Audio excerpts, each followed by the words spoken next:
Ito, unahin natin ha, itong pambubuli ni Dan Fernandez kay Marcoleta. Mamaya na po yung awayang Tamba at Marcos at yung pinagre-resign ng mga sundalo. Ito muna. Kasi ito ang daming tatanong sa amin. Ano ba itong ano? Ba't parang bagang yung isang representante ng Laguna ay parang bagang nagagalit sa inyo? At para bagang sinasabihan kayo ng kung ano-ano. Ipakita mo nga yun, Direk, at nang sa ganoon, yan, kausap niyo po yung Kong JJ Suarez. Ito, kausap ni Marcoleta si JJ Suarez. Tingnan nyo ang inaasta nito si Dan Fernandez, ha? Kong Chua, biglang lumapit yung... Epal din, ha? Ay, nakakaasar yung ganyan, no?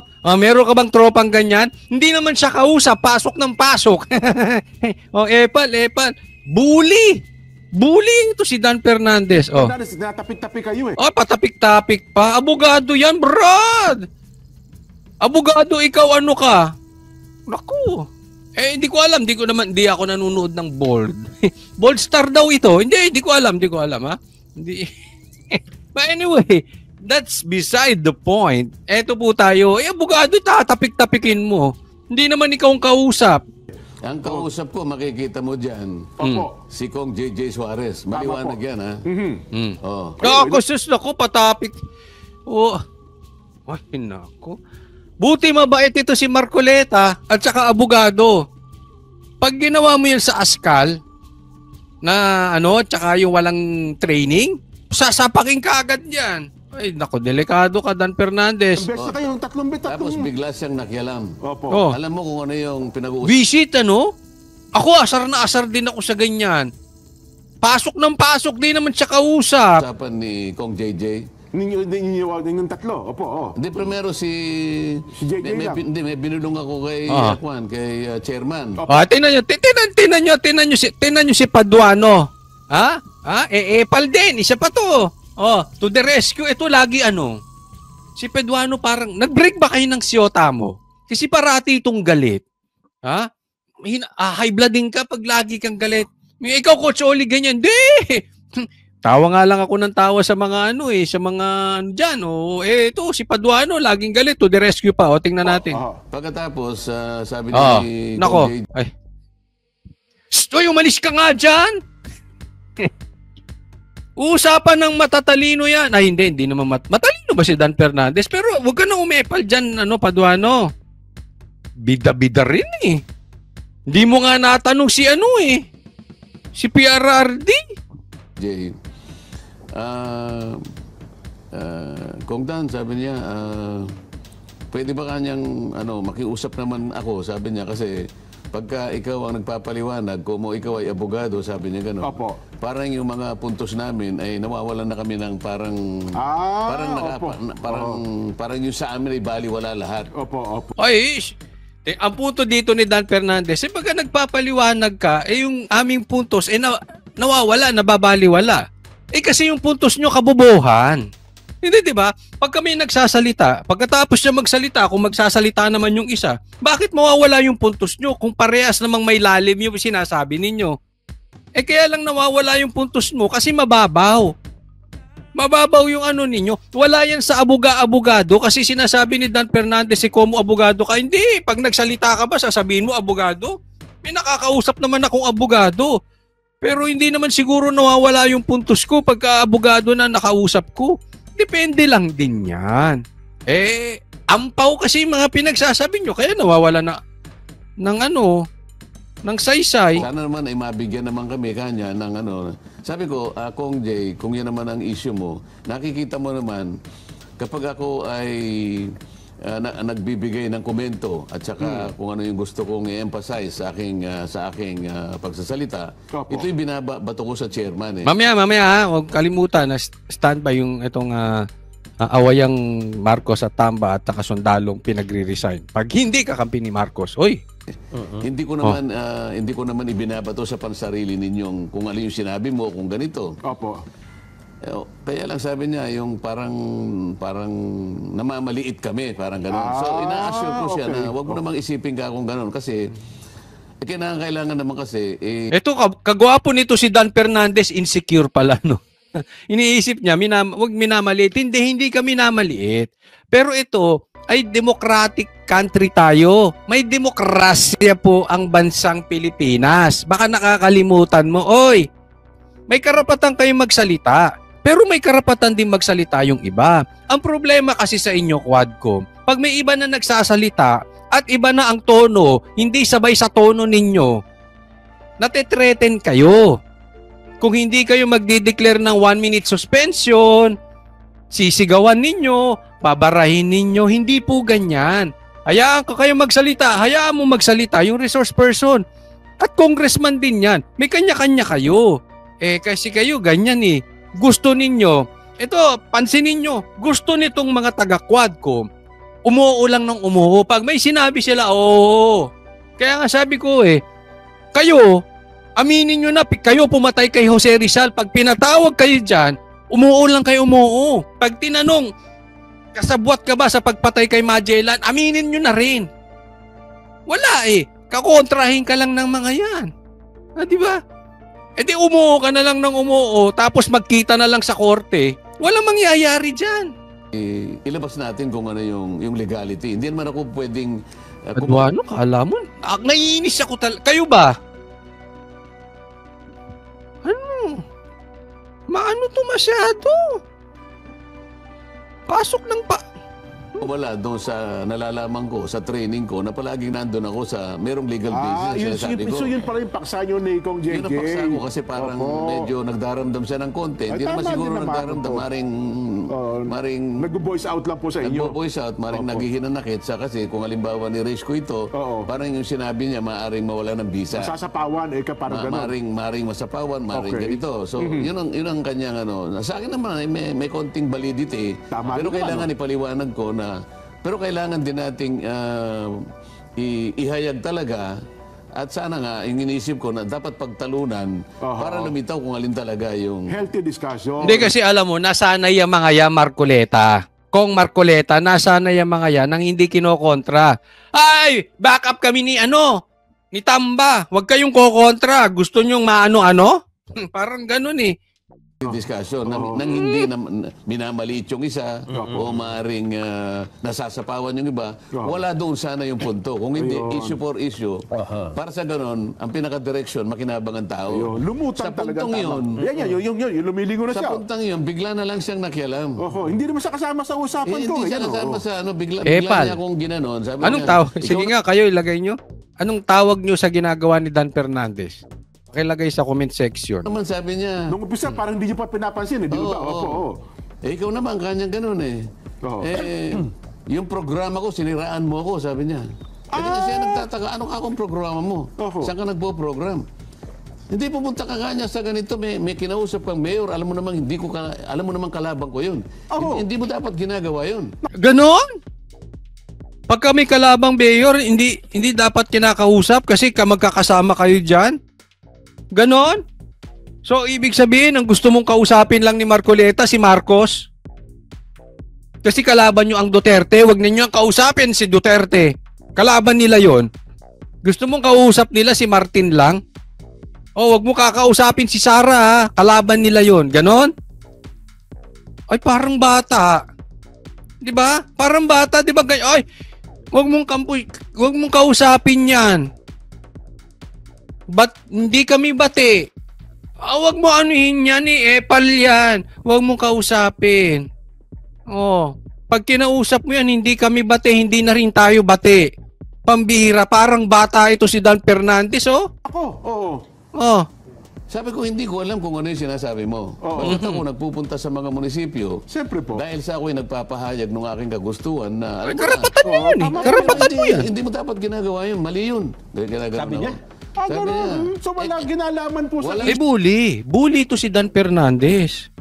Huwag mong kakausapin yung mayor na kalaban niya. Ay, bully ka. Bully ka. Ay, ako nga. Kinakausap ko yung mga kalaban ng Banateros. Wala namang problema Ang importante rito, hindi ka nagpapagamit sa mali. Ganun lang yun Ano ngayon? I mean, grow up. Dan Fernandez, tanda mo na, congressman ka pa, para kang bata. Kinalaman sa issue eh. At meron daw akong kinausap na may siniraan ko daw siya. Siguro, magtawag siya ng sino man na nakinig doon sa aking pagsasalita nung ina-address ko yung audience. Sabagat makapalang tao talaga eh. Paano naman ako magsasalita naman ng paninira ng, alam kong Laguna yun. Oo nga, tagaon siya. Alam kong kandidato siya pagka-gobernador. Oo. Ako ba naman, hindi ko naiintindihan. Unang-una, hindi ko gagawin yon. Siyempre po. Pangalawa, ang aking kandidatura ay nakasalig doon sa pangkalahatan. Opo, wala naman akong pakialam doon sa local issues doon sa local issue kung magkakalaban sila o hindi. Kinakailangan bang humingi ako ng permiso sa mga kasama ko para malaman ko kung sino pupuntahan ko at saka hindi ko pupuntahan? Hindi maganda yon. Hindi maganda. I mean, you are professionals, no? Yung ganung asta, alam mo, hindi lang parang bata yan. Ugaling insecure yan. Di ba? May mga ganyan kayong kaibigan, napaka-insecure. Huwag natin kausapin yan, hindi namin bati. Kalaban yan. Parang ewan ko sa inyo. O ito, pag-usapan natin. Mga balita, naku po, ito, matinding-matindi ito, putang ina, ito na. Sabi ko nga sa inyo walang ginawa talaga itong mga ito. Kung hindi, lahat ng nakapalibot sa mga Duterte, sisiraan ng mga to. Ngayon, si Bongo na naman. Si Bongo daw kasama sa Matrix. Kinanginang Matrix na yan. Puro Matrix, putang ina lahat, kayang gumawa niyan kahit high school. Kayang gumawa ng Matrix. Putay, nagagawa lang ako ng mga picture, ipaguguhit-guhit ko lang gano'n. Ito, kilala ni ganito, ito, kilala ni ganyan. Ang tanong, may ebidensya kayo? May ebidensya kayo na si Senator Bongo kasama sa Matrix or kasama sa Pogo? Hindi porkit Go ang apelido ni Bongo, kasama na siya sa Pogo. Tayo na nyo. Tatangan nyo talaga. Matrix na naman, panahon pa ni Trillanes, Matrix na. Alam mo, ito naniniwala na talaga ako na yaang Kongreso, yung good government, pati yung Quadcom, naniniwala na talaga ako na si Trillanes, yung may pakana ng lahat ng yan. O hindi nyo dinideny yung sinabi ng Net25 na si Trillanes ang nasa likod ng mga hearings na yan. Wala kayong denial doon. Pwede nyo sabihin, hindi po totoo yung sinasabi ng mga broadcaster ng Net25 na si Trillanes ang utak nito. Wala naman utak yun eh. Sabihin nila, hindi totoo yun. Hindi pa pwedeng si Trillanes ang maging utak ng Quadcom kasi wala po yung utak. Pwedeng ganun. Diba? Walang due naman. Hindi nyo dininay yun. Never nyong dininay. Yung tungkol dyan kayo, tungkol dyan sa sinasabi ng Net25, wala kayong dininay.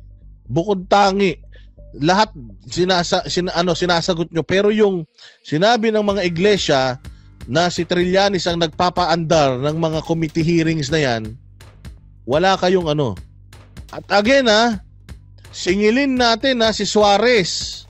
Kasi si Suarez, sabi niya, sumumpa ka muna, Inday Sara, at umattend sa good government bago kami magpa-drug test. Sumumpa na si Inday, umattend na siya sa good government, yung Committee on Good Government. Baka naman pwede, Suarez, magpa-drug test ka na. At kailangan lumabas na yung resulta ng drug test mo, Tsaka ito si Migs Nograles. Nagpa-drug test ka nga, hindi mo naman pinakita yung resulta. Anong klaseng drug test yan? Secret? Ang usapan daw magpa-drug test lang.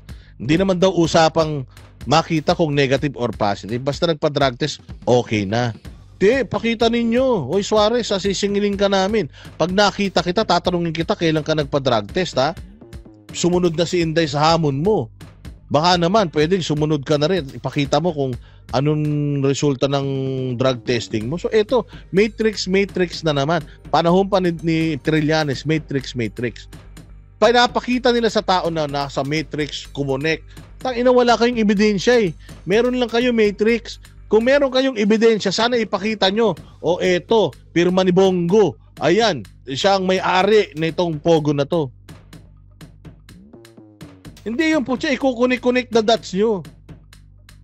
Hindi ganyan yung totoong follow the evidence. Wala kayong evidence, kaya meron kayong mga personality, gagawa kayo ng istorya na medyo makabuluhan o medyo makatotohanan, kunyari, tapos i-connect nyo. Ito kasing tao na to, ninong ng inaanak ng ninong ni Bongo. Kaya konektado sila. Putang ina, anong klaseng ano yan? Anong klaseng investigasyon yan? Tingnan na nga natin to. Sa matrix ang pogo at ilegal na droga. Inilabas yan ng PIDEA sa pagdinig ng House Quad Committee. Nasa frontline ng balitang yan si Marian Enriquez.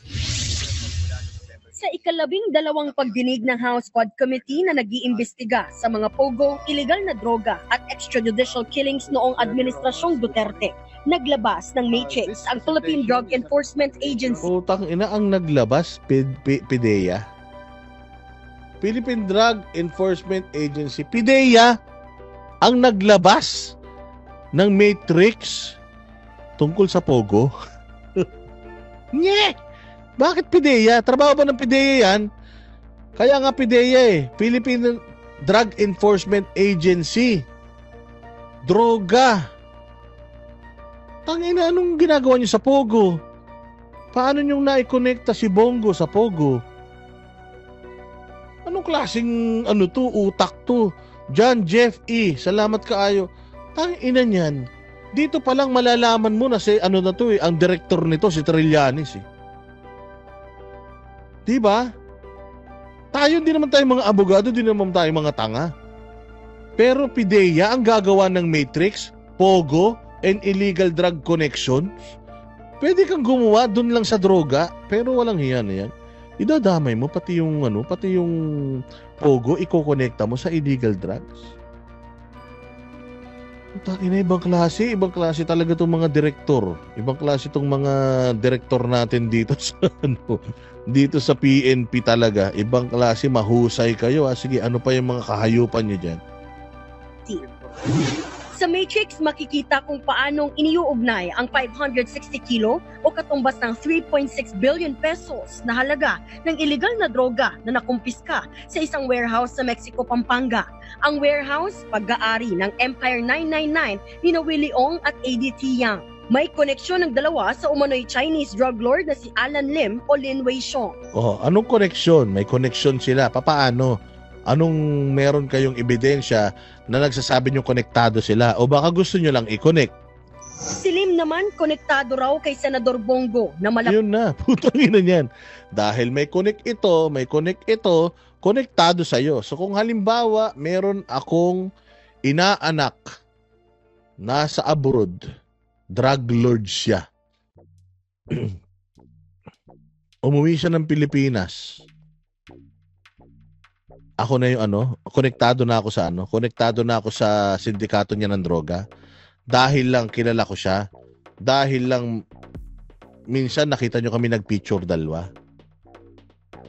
Di yung ganun. Dapat meron kayong hard evidence.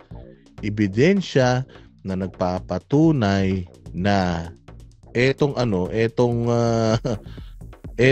si Bongo talagang konektado niyan, hindi yung dahil kilala lang itong tao na to, nagtrabaho kay Bongo dati, so konektado na sila. Tangina, kung ganyan ang usapan, putyang ina niyan. Delikado yung mga congressman. Kinamayan niyo si Franz Castro. Hindi niyo pa tinatanggal si Franz Castro hanggang ngayon. Anong ibig sabihin yan? Ibig sabihin mga komunista na din kayo. Kung ganito yung style natin ng pagko-connect the dots din kay dating Pangulong Rodrigo Duterte. Sinabi nyo kanina, si Alan Lin ay involved sa illegal drugs.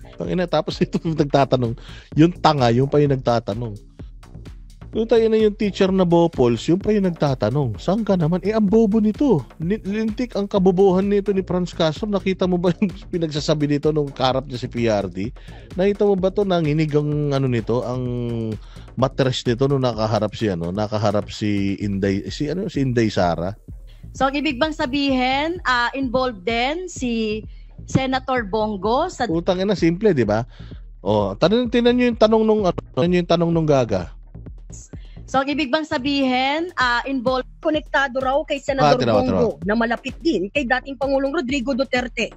Sinabi nyo kanina, si Alan Lin ay involved sa illegal drugs. So, ang ibig bang sabihin, involved din si Senator Bongo sa drugs? Oh, di ba? Simple. Si Alan Lim involved sa drugs. So, ibig sabihin ba si Bongo involved din? Patunayan nyo muna na yung Alan Lim involved sa drugs. Tama, mali. Ngayon, saka natin papatunayan yung koneksyon nilang dalawa. Kung involved sa drugs si Alan Lim, kaibigan siya ni Bongo, let's say for example, does it make Bongo involved na din sa drugs? Ako, madami akong kaibigan na nakakulong. Madami akong kaibigan na kriminal, na napatunayang kriminal. May kakilala pa nga ako, kapitbahay namin, rapist, nakulong sa Bilibid. Does it also make me a rapist dahil kakilala ko siya? Dahil kaibigan ko siya? May kaibigan ako, snatcher sa Aurora Boulevard. Does it also make me a snatcher? Does it also make me a criminal? Tangina kasi dito sa Kongreso ganun. Maghahanap sila ng kriminal. 'Di ba? Maghahanap sila ng kriminal tapos ididikit nila sa mga Duterte. Nagkaroon lang ng picture with the Dutertes, kaibigan na nila. Katulad ng sinasabi ni Duterte, yung sinasabi nilang Chinese na kinokonekta nila kay Duterte, yung magkapatid, sabi ni PRD, nasa na yung mga yun? Nakalaya pa? So, ibig sabihin, wala pa silang kaso? Ba't nyo na sinasabing drug lord sila? Kung hindi nyo pa naman sila nakakasuhan? Ba't nyo sinasabing drug lord sila kung wala pa naman kayong ebidensya na talaga nagtitinda sila ng drugs? Michael Yang, di ba yung Michael Yang? Sinasabi nila konektado sa droga, kaibigan ni PRD. Kakilala mo? Oo, kakilala ko. Ginawa ko pang advisor economic advisor drug lord yun. Paano nyo nasabing drug lord? Nakakulong na ba? Kinonvict na ba ng korte na drug lord? Hindi pa naman, nakalaya pa. Paikot-ikot pa sa Pilipinas. Ano ibig sabihin nun? Ibig sabihin, nag-aakusa na kayo nang hindi nyo pa kinakasuhan, nag-aakusa na kayo nang hindi pa naman napapatunayang may kasalanan yung tao. So, ganun ang style ninyo. Ganun din kay Bongo. O kung halimbawa si Bongo mahuling nagnakaw ng ketchup sa grocery dahil kanang kamay siya ni PRRD, ibig sabihin si PRRD na nag-utos sa kanya nun? 'Di ba? So bakit lahat na lang pwede nating i-connect, lahat na lang ikino-connecta natin? Kayo, wala ba kayong mga kaibigan na mga kriminal o may mga manyakol? Wala ba kayong kaibigan na mga lumabag sa batas? O dahil kaibigan nyo yun, pwede ba natin sabihin na konektado na kayo doon? Yun ang problema sa Congress. Instead of following the evidence, which is dapat di naman talaga nila ginagawa, instead of following the evidence, ang ginagawa nila, gumagawa sila ng ebidensya para mapagbintangan yung mga taong gusto nilang pagbintangan. Kasi kung ganyan, gagawa tayo ng matrix, sigurado ako lahat tayo konektado sa krimen. Lahat tayo may kilala na mga nakulong. So dahil kilala natin yun, yung krimen niya, sa atin na din. Kasi ganito yung ginagawa nila sa mga Duterte Siyempre maraming taong konektado sa mga Duterte, maraming taong nagpapapicture sa Duterte. Mantangin mo si Alice Go, may picture lang kay PRRD. Kinonekta na nila si Alice Go kay PRD. Hindi nga daw magkakilala yung dalawa na yan. Ang problema, ito si Castro, dapat to nagtitina na ng buhok Since kinonect niyo po siya, they are just close friends. It is not specific that they are involved in drugs. Close friends. It is not specific that they are involved in drugs. But bakit nandyan na si Bongo sa listahan, sa matrix nyo? Tama, mali? Hindi ba dapat i-confirm nyo muna na talagang positibo drug lord itong mga to at makonvict itong mga ito bago nyo sila isali sa usapan? Ayan sa picture sa may kaliwa Adrian Lim, Michael Yang, President Duterte Center. What does that picture tells you? Ako ba gagamitin ko pa yung seal ng Pilipinas para lang magpa-picture ako sa mga kaibigan kong drug lord? Ang daming taong nagpupunta diyan, nagpapapicture kay PRD. Si Banat Bay, may picture sila ni PRD, tinataas pa ni PRD yung kamay ni Banat Bay. Kung halimbawa bukas magtulak ng droga si Banat Bay at nahuli siya, sigurado ako iko-connect kay PRD yan. Bakit? May picture si PRD, tinataas yung kamay niya, oh. Pero ngayon lang nahuli tong tao na nagtulak ng droga. At sigurado naman tayo na hindi naman konektado o hindi naman affiliated yung masamang ginagawa ko sa Malacanang. Ang daming yung matrix, pero ang daming sinabi ni Inday Sara na mga expose, putang ina, wala kayong pinapansin kahit isa. Klase yan. Close friends. So alam po ni Bongo ang mga trabaho po ni Alan Lin. That could be answered by Ang ina niyan. So ibig sabihin kung anong kulay ng brief niya, anong favorite niyang kainin, alam ko dahil kaibigan ko siya. Franz Castro. So ikaw ba, kung may kaibigan ka, alam mo lahat ng ginagawang kabulastugan ng kaibigan mo? May kaibigan ako, sabi ko kanina, may kaibigan ako na kasuhan ng rape, na convict, nasa bilibid. Do you think kung alam ko nangre-rape siya nung mga oras na yun, di ko siya pupuntahan para sabihan na mali yung ginagawa niya? Anak ng toklay naman. Anong klaseng propaganda yan? TOD Psycho, salamat kaayo sa'yo ha, mabuhay ka. Dahil may picture, dahil kaibigan, so ibig sabihin si Bongbong Marcos dapat pala talaga ma-convict sa lahat ng ginawa ng tatay niya yun, ang daming pinatay nung tatay niya. Nung martial law, ang daming mga kahayupan. Di ba sinasabi nyo that the sin of the father is not the sin of the son or the child? Yung kasalanan ng ama ay hindi kasalanan ng anak. Tapos eto magkaibigan lang, yung kasalanan ng kaibigan, kasalanan ni Bongo. Putang ina niyan. Anong klaseng yan? Reasoning yan. Eh kung ganun pala, lahat ng pagnanakaw ni Marcos Sr., isingilin natin kay Bongbong, kay Aimee, hanggang sa kaduluduluhan ng angkan ng mga bubuisit na yan. Tama, mali. Lahat ng mga pagkukulang ng mga naunang mga leader natin, singilin natin yung buong angkan nila. Bakit? Sangkot sila dyan. Kasi ganun yung ganun yung ginagawa nila sa Kongreso eh. Na kapag kayong isang tao may kasalanan, kaibigan mo yung tao na yung puta, konektado ka. Alam mo kaibigan mo yan, alam mo dapat yung ginagawa niyan. Gago, di ko ba asawa yan? Tangina yung mag-asawa nga, di pa nila alam eh, na nabababae yung asawa nila eh. Na yung asawa nilang babae ng lalaki, hindi nila alam eh. Nalalaman na lang nila by accident eh. Tapos ikaw, Franz Castro, ine-expect mo na if, let's say, totoo yung sinasabi mo, na itong kakilala ni Bongo nagdi-deal ng drugs, you expect Bongo to know it? Ang bobo nyo. Senator Bongo, ma'am, not us yet. Dito na pinagsabihan ni Castro ang PIDEA. So, sorry po, Asek Guban. Wag po kayong gagawa ng ganyang matrix na incriminating at kino-connect nyo tapos ang title nyo ay illegal and pogo drugs connection. Ayun naman pala eh. Sorry. Buti may sinabi ka rin tama, Franz Castro, pero putang ina, bago mo siya pinagalitan, hinighlight mo na ng hinighlight si Bongo, si Duterte, yung style mo bulok. Pero tama yun, dapat yung kasuhan nyo yan. Eh, gumagawa ka ng matrix, di ka sigurado? Nagpapakita ka ng mga mukha doon, dapat Bongo, PRD, tangina, i-demanda nyo to, sinisiraan kayo nito. Mr. Sir, maybe the title is wrong. Itinanggi naman ni Senator Putang ina, ang title mo mali. Ba't mo pinresinta? Anak ng tinapay. I-contempt nyo yan. Ba't nyo kinontempt? Tangina, ginagawa kayong mga tanga dyan, pinaniniwalaan nyo, tapos pinabayaan nyo lumabas. At kinontempt nyo rin yan. Sinasabi ko, namimili kayo eh. Parang kanina yung kay Pahardo, nilabas niya na, hindi pa niya confirm.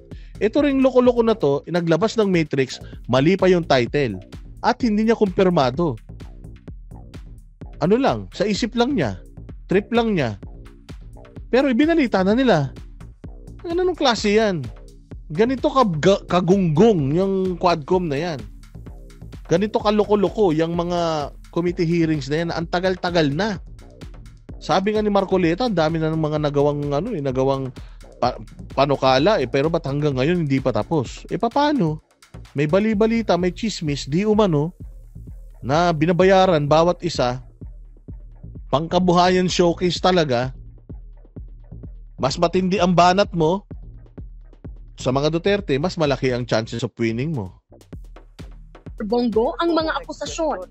Napaka-irresponsible naman po ng PIDEA sa kanilang ihahayag sa mga hearings. Hindi po kami close friends ni Alan Lim at mas lalong hindi po ako involved sa illegal drugs.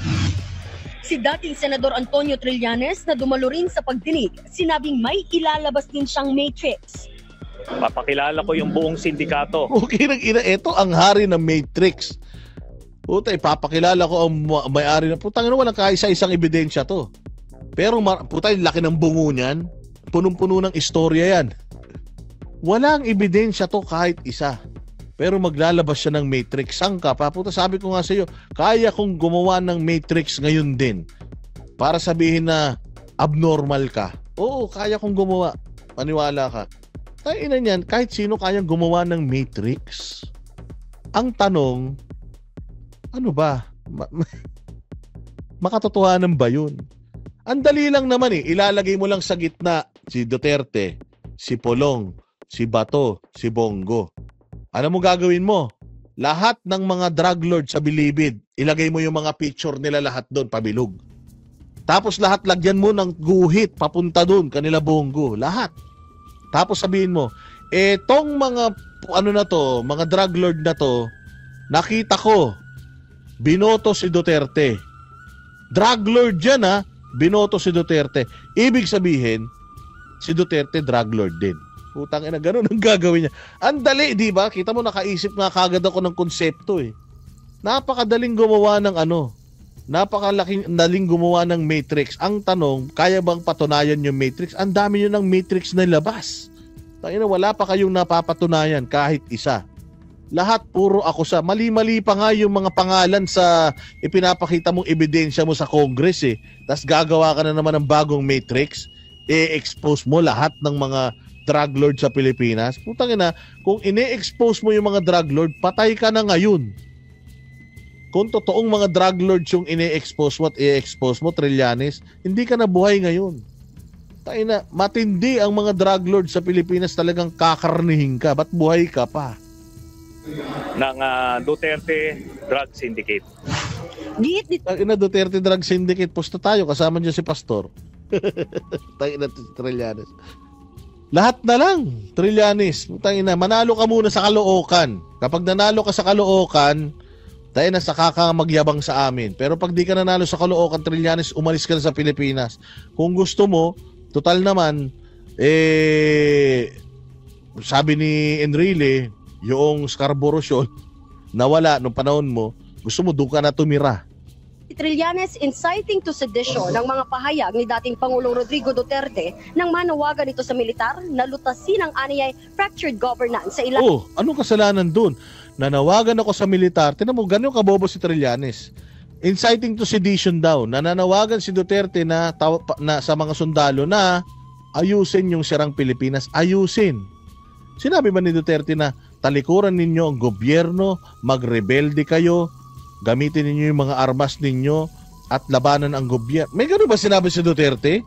Ang sinabi ni Duterte, I will talk to them, I will show them the problem of our country, the corruption, and then I'll let them decide. Simple and simple, Trillanes. Ano hindi mo maintindihan doon? Tangina, napakatanga talaga nitong maman to. Lalim ng Administrasyong Marcos, dapat daw managot ang dating Pangulo. Babala pa ng dating senador, kailangang maging mapagmatsyag. May plano rin si Trillanes na maghain ng impeachment complaint laban kay VP Sara. Tangina, sige na, ihain mo na lahat. Puta, pati sinaing, ulam, ihain mo na. Kailangan matanggal ito sa pwesto. Nakita niyo ba? Sabi ko may topak May topak? Gago, ikaw may topak. Puta, tingnan mo muna yung sarili mo. Baka mamaya nagsasalita ka na mag-isa. Putang walang topak, abogado yun. Sabi ko nga sa'yo, pag nagdebate kayo, putang na baka dumugo ang ilong mo Paano mo sasabihin na may topak kung wala ka rin naman ebidensya na may topak talaga yung tao? Let's say for example, psychiatric test, psychiatric evaluation, whatever. Tayo na, salita ka na ng salita, wala ka pang ebidensya, sasabihin mo gagawa ka na naman ng matrix. Doktor ka ba? Neuropsychiatrist ka ba? Para sabihan mo na may topak si Inday, ikaw hindi mo nakikita yung sarili mo? Tayo na, para ka ng aso. Wala nang pumapansin sa'yo. Tayo na, kahul ka pa rin ng kahul. Sinagot din ni Trillanes ang banat ni Digong na attack dog siya ng administrasyon. Kung pangahawakan mo yung sasabihin niya, talagang dadaling ka niyan sa impyerno or talagang cult follower ka to actually believe him. Pero simple, di ba? Pakawala ng gobyerno. It's simple, Trillanes. You don't have to say to give ad hominem statements. Sasabihin mo lang naman, no, that's not true. Paano magiging attack dog ako ng mga Marcos, galit din ako sa mga yan. Di ba? Simple as that. Kung talagang hindi. Pero kita mo, dadaling ka sa impyerno na kung naniniwala ka sa kulto, maniniwala ka dyan. Di ba ganyan na ganyan din si Bersamin? Hallucinations yan. It's a simple no. Sinabi ni Duterte,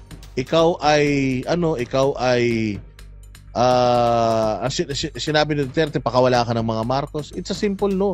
Hindi totoo yun. Kasi paano? Napaka-imposible naman yata nun eh. Alam nyo naman na staunch critic din ako ng mga Duterte. Parang kami. Nung sinabihan kami na binabayaran kami ni Lisa Marcos, anong sagot namin? Paano kami babayaran ni Lisa Marcos? Araw-araw nga namin binabatikos yung mga Marcos na yan. Diba? Magre-reason out ka sa i-deny mo. Ito hindi niya dininay. Hindi niya dininay na pakawala siya ng mga Marcos. Bagkos, binanatan lang niya si Duterte. Maniniwala ka dyan, baliw yan eh. Maniniwala ka matanda yan, addict yan. Alam mo yun, pwede mo naman sabihin no eh. Kung talagang no. Pero the fact na hindi mo sinagot ng no, na ibig sabihin, totoo. Yung sinasabi ni Duterte. Kaya nga sabi ni Duterte, mismong mga PMA-er, mga kabatch mo, nagsasabi, Trillanes kay PRD, wag mo nang patulan yan kasi walang silbi yan sa buhay. Walang ano yan, walang bilang yan tao na yan, walang kwenta yan. Ultimong mga mista mo, tinatatwa ka, kainang yan, tapos gusto mo maniwala tao sa'yo. Yung mga malalapit nga sa'yo, alam na para ka ng buang eh. Tapos gusto mo maniniwala tao sa'yo, wala naniniwala. Alam mo, Trillanes nakikinig sa'yo, media na lang. Walang gustong ma-associate sa'yo. Yung mga congressman na lang, siguro, ang gustong ma-associate sa'yo, or even sila nga, tinatago ka nila. The fact na sinasabi na nandiyan ka na, sa isang kwarto ka lang, tinatago ka nila. It means, Trillanes, they don't want to get associated with you because they know for a fact na kung meron tililing, ikaw yun. Kasi kung talagang tiwala sila sa'yo, sumantaki mo, ang tagal-tagal na ng Quadcom, isang beses ka palang tinawag, kasi ayaw nilang ma-associate sa'yo yung hearing na yan. Kaya lang, hindi kinaya ng mga congressman si PRD, kaya tinawag ka na nila para tulungan kanilang babuyin si PRD nung Quadcom hearing. Tama? Oh, bigla ka nga lang dumating dun. Ang tagal-tagal mo nang bumabati ko sa gobyerno, hindi ka man lang pinatawag ng Quadcom eh. Noon lang eh, di ba? Tama ba ako? Noon lang siya pinatawag. Pinatawag din ba siya nung una? Pero sa natatandaan ko, parang yun lang eh. Nung doon umaten si PRD. Nagbabalita mula sa Frontline, Maria. Anyways, ito ang problema natin ngayon mga bossing. Ganito na sila dikit-dikit ng mga magdikit-dikit ng mga kahayupan dito sa bayan natin, na pati yung mga nananahimik na mga politiko, basta ikaw ay konektado tawag dyan, konektado ka kay Duterte, delikado ka. Yari ka talaga sa kanila. Makakatikim ka talaga ng banat sa kanila. Hindi pa, anong oras na ba? It's 12:54. Naku po, susunduin na ako. Susunduin na ako. Ito na, may message na yung kaibigan ko.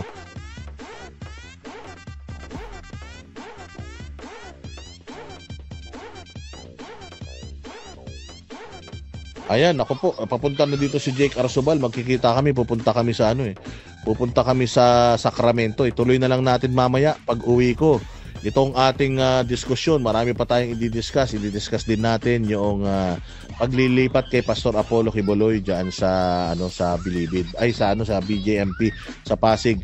Well, ako sabi ko nga kanina, yung paglipat kay Pastor Apollo Quiboloy diyan sa kulungan, it is gonna be a blessing in disguise. Naniniwala ako sa sinasabi, sa kasabihan ng mga taga KOJC na lahat ng nangyayari sa bayan natin, sa buong mundo, scripted na yan, kaloob yan ng Ama. Itong nangyari kay Pastor Apollo Quiboloy, yung paglipat niya dyan sa BJMP, sa Pasig City Jail, huwag kayo masyado malungkot. Bakit? Kasi alam natin na itong si Pastor Apollo Quiboloy, nilagay dyan ng Panginoon sa kulungan na yan para makagawa pa siya ng marami pang mga batas, or makagawa siya ng batas para mapangalagaan yung karapatan ng ating mga PDLs, ng ating mga preso, lalong-lalo na kung may sistemang dapat baguhin dyan sa BJMP, sa mga city jails natin. I'm sure makakabalang kasi Pastor Apollo Quiboloy ng maraming mga batas para dyan. At maganda na rin yun kasi nga kung marami sila dyan, marami siyang makakausap, somehow malilibang siya, malay mo ma-evangelize niya yung mga preso dyan, ma-convert niya from convict criminals to followers na ng Panginoon, hindi ba? Napakaganda niyan. Kaya lang tayo, tatag lang, ingat-ingat lang tayo, at tayo ay maging mapagmatsyag.